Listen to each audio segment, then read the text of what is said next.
এই মায়ের ডাকের প্রোগ্রামে এসে যেমনি আমার একটু ভালো লাগার কথা ছিল, সেই জায়গায় আমি আমার মন খারাপ হয়ে গিয়েছিল।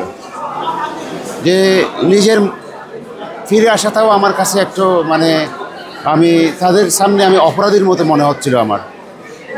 কারণ আমি আসতে পেরেছি, অথচ তাদের আত্মীয়রা, তাদের স্বজনরা এখনও আসতে পারেনি। তারা এখনও খান্না করে তারা তাদের যে আত্মীয়দের কারোর বাবা, কারোর স্বামী, কারোর সন্তান, তারা এখনও তাদের আত্মীয় স্বজন তো এখনও তাদের খুঁজতেছে। তাদের সামনে আমি কিভাবে দাঁড়িয়ে বলবো যে আমি ফিরে এসেছি।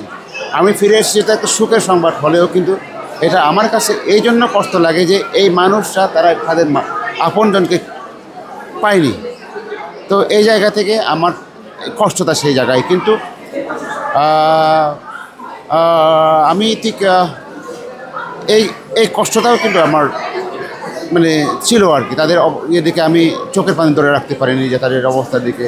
আমি জানি যে আমার পরিবার আমার ডিসঅ্যাপিয়ার হওয়ার পর থেকে কীভাবে তারা গেছে, কী অবস্থার মধ্যে দিয়ে গেছে। তো এই কষ্ট আমার সাথে আর কে বুঝবে? তাদের কষ্টটা আমি ঠিক সেভাবেই তো বুঝছি।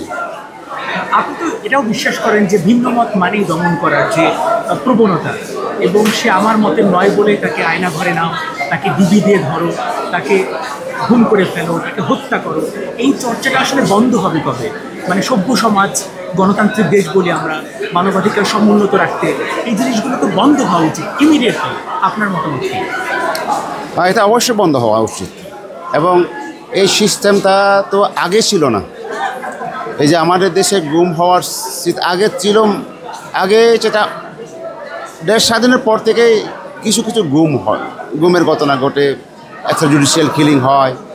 কিন্তু এরপরে যেটা এই হাসিনা যা করেছে এরকম ছিল না। এই যে হাসিনার যে রিজিমটা, তার যে শাসনের মধ্যে সে যতজন মানুষকে খুন করেছে, যত মানুষকে গুম করেছে, এটা কিন্তু শুধু বাংলাদেশের ইতিহাসে না, দুনিয়ার ইতিহাসে এরকম খুব কম দেশেই আমার মতে, আমি জানি না যে আরও কোথাও এরকম ঘটেছে কিনা এত মানুষের খুন গুম করা। কিন্তু আমি মনে করি যে একজন নারী প্রধানমন্ত্রী হিসেবে সে রেকর্ড করেছে দুনিয়ার, আর কোনো দেশে হয়তো বা তার মতো একজন নারী প্রধানমন্ত্রী আর হয়তো বা এরকম কোনো দুনিয়ার দ্বিতীয়বার ঘটবে না। এরকম একটা রেকর্ড সে করে গেছে, যে খুন গুমের রেকর্ড। এই নারী হিসেবে নারী প্রধানমন্ত্রী কোনো দুনিয়ার এরকম আর দ্বিতীয়বার ঘটবে না। তো এটা একটা বড় অন্যায়। এই অন্যায় তো মানুষ মেনে নেয়নি। সে শুধু খুন গুম করে, তো সে তার খুন গুম করেছে তার শুধু ক্ষমতার জন্য, ক্ষমতা টিকিয়ে রাখার জন্য। সে আজীবন ক্ষমতা থাকতে চেয়েছিল। বিরুদ্ধ মতকে দমন করার, তার আর যে মানুষের বাক স্বাধীনতা, তার চিন্তার স্বাধীনতা, তার যে এমনকি তার যে মানবাধিকার, সব কিছু সে পায়ের নিচে ইয়ে করে সে নিজের ক্ষমতাকে কুক্ষিগত করে রাখার ক্ষমতা ছিল। এই জায়গা থেকে সে এই কাজটা করেছে। তো আমি বলি এটা একটা খুব অনেক অন্যায় কাজ। সে অনেক বড় অপরাধ করেছে শেখ হাসিনা, ন্যাক্কারজনক। তো তার এর জন্য তাকে অবশ্যই আইনের আওতায় তাকে আসতে হবে। আইনের কাছে আইনের মাধ্যমে তার যে বিচার হতে হবে। দাদা, আপনি তো আইনের থেকে ফিরে এসেছেন, সেক্ষেত্রে আপনি যখন এখন স্বাভাবিক জীবনযাপন করছেন ফিরে আসার পরে, ওইখানে থাকার যে মুহূর্তগুলো বা কোনো কি স্মরণীয় কোনো ঘটনা কি আপনাকে আতঙ্কিত করে কিনা? বিষয়টা আসলে ভুলে যাওয়া খুব কঠিন। ওই জায়গা তো স্বাভাবিক কোনো জায়গা না, যেখানে আপনার প্রতিটা দিন একটা বছরের মতো মনে হয়, এমন কষ্টের দিন যায়। একজন মানুষ যে সারাদিন ছোট্ট একটা জায়গায় বসে থাকা, 24টা ঘন্টা বসে থাকা, আপনাকে কিছু নাও করুক, কিন্তু তার দুনিয়া থেকে বিচ্ছিন্ন অবস্থায় যে একজন মানুষ বসে থাকা, সেখানে থাকা তার রাত দিন 24 ঘন্টা, মাসের পর মাস, বছরের পর বছর, এটা তো অনেক বড় কঠিন। এইভাবে মানুষ তো শুধু নিঃশ্বাস নিয়ে বেঁচে থাকা, এটা বেঁচে থাকাও বলে না। আমার কোনো সময় মনে হতো এর সাথে মারা গেলে বোধহয় মানুষ আরও ভালো হতো। এরকম কষ্টে তো মানুষ বাঁচে না।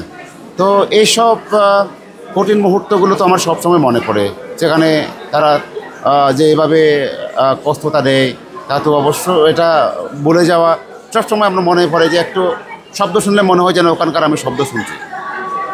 তার মানে এখনো ট্রমার মধ্যে আছে। এখনও এরকম একটা ইয়ের মধ্যে আছি।